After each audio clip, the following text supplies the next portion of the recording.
Olá, pessoal! Esse é mais um episódio do podcast Rural contra as Fake News.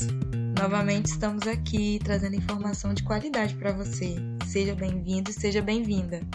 E nós já falamos aqui no nosso podcast sobre a doença dos gatos, a famosa toxoplasmose. Se você ainda não viu, olha na nossa playlist, que tá lá. Mas hoje a gente vai falar sobre a leishmaniose, que é uma doença conhecida geralmente para acometer cães.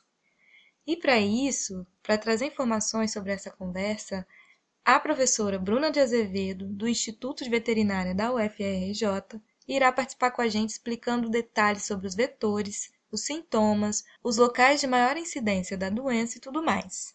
Então continue com a gente e obrigada, desde já eu agradeço por você que está acompanhando o nosso trabalho. Deixo vocês então com a contribuição da professora Bruna. Olá pessoal, aqui é a professora Bruna, e hoje eu vim falar um pouquinho com vocês sobre um tema um pouco polêmico, que são os mitos sobre a leishmaniose visceral. A leishmaniose visceral é uma doença causada por um protozoário da espécie Leishmania chagas, sinônimo Leishmania infanto, que acomete não só os animais, mas também os seres humanos. E ela possui aí a participação de um reservatório e de um vetor, aonde os reservatórios, no ambiente urbano, a gente tem em destaque os canídeos domésticos, já comprovados como principais reservatórios nos ambientes urbanos, e atualmente existem alguns estudos sobre a possível participação dos felinos domésticos nos ambientes urbanos como reservatório. Já se sabe que os felinos eles podem sim adquirir a doença, podem adoecer.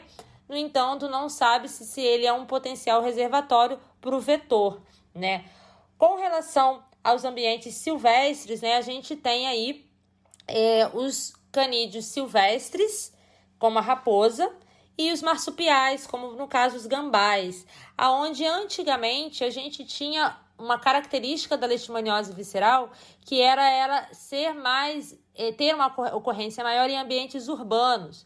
Porém, atualmente, essa característica vem se alterando, devido à grande urbanização dos ambientes rurais, além do fato do movimento de pessoas de uma região para o outro.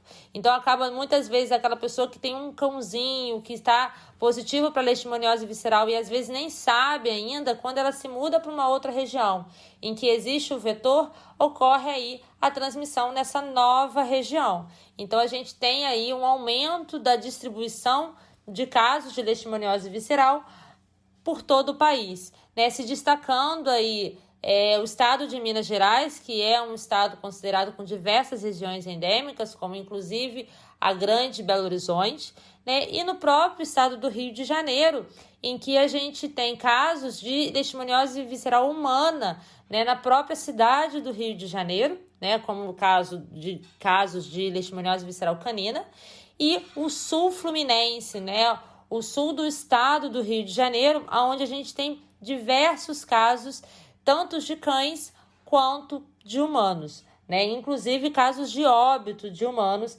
nessas regiões, Como vetores, a gente tem os flebotomínios, como os vetores de Leishmania chagas. Esses flebotomínios, eles têm uma característica de se desenvolverem, de dependerem de matéria orgânica em decomposição, E o que seria essa matéria orgânica em decomposição? Seria áreas como lixões, áreas como esgoto a céu aberto, áreas, inclusive quintais, que não ocorre uma limpeza, periódica, com retirada de fezes de animais, galinheiros, chiqueiros, presença inclusive de árvores frutíferas. São ambientes propícios porque a fêmea do flebotomínio, que é responsável pela transmissão da leishmania, ela precisa de matéria orgânica em decomposição para depositar seus ovos.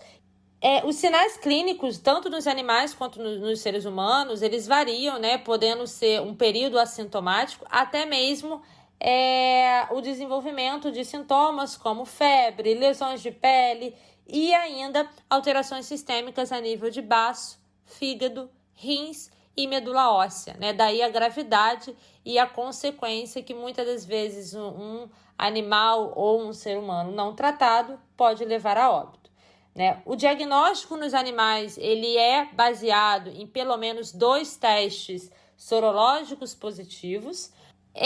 No entanto, né, existe aquela questão, é ou não uma doença de notificação obrigatória? No caso de humanos, é uma doença de notificação obrigatória. No caso dos cães, ela só é obrigatória quando é o primeiro caso no município. E com relação ao tratamento, né? Atualmente, desde 2016, existe sim um tratamento para cães, né? Liberado pelo Ministério da Agricultura. No entanto, esse tratamento não leva a cura parasitológica. Ele faz apenas a cura clínica, né? Os animais deixam de ter sintomatologia clínica, porém, eles continuam positivos para o protozoário. Existe, então, um controle nesse animal, né? Esse animal, pelo fato dele continuar sendo parasitado, ele precisa utilizar coleiras repelentes, tem um controle que é indicado, inclusive, o uso de telagem, né, tela de mosquiteiro em canis para que evite que o vetor se aproxime desse cão positivo. E além disso, né, o tratamento ele é de alto custo. Pelo fato dele não levar o animal à cura parasitológica, o animal ele precisa ser acompanhado e tratado pelo resto da vida. Então, além do fato do tratamento, né, o próprio medicamento ser caro, ele precisa ser acompanhado pela vida inteira, e o que sai um custo muito alto, né? Como é uma doença que acomete não só a população de baixa renda, mas também a população de alta renda, a população de alta renda muitas vezes tem a condição de realizar o tratamento, mas nem sempre a população de baixa renda tem essa condição da realização do tratamento.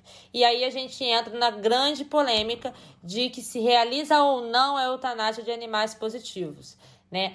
O Ministério da Saúde ele continua preconizando, né, e indicando a eutanásia de animais positivos, porém não é obrigatória, né? É uma decisão do tutor e do veterinário, se esse animal deve ou não ser eutanasiado, principalmente em casos em que o animal não está sendo tratado. Quando a gente pensa em que um animal deve ser eutanasiado, é justamente porque o Ministério da Saúde ele diz que diminuindo reservatórios positivos vai diminuir a infecção do vetor. No entanto, existem estudos em algumas cidades em que, mesmo após a eutanásia em massa de animais, não houve a diminuição de casos de leishmaniose visceral. E aí existe a dúvida, né? A questão é, só a eutanásia não vai resolver, né? Só o tratamento também não vai resolver. É necessário um conjunto de ações no ambiente, é necessário que haja um saneamento básico, que não tenha um esgoto a céu aberto, não tenha lixões, a população seja orientada com relação à limpeza do ambiente, né? Se a gente não fizer um controle ambiental, não adianta a gente fazer um controle do reservatório. Atualmente existe sim vacina para animais negativos, né? Ela precisa fazer o reforço anual dessa vacina.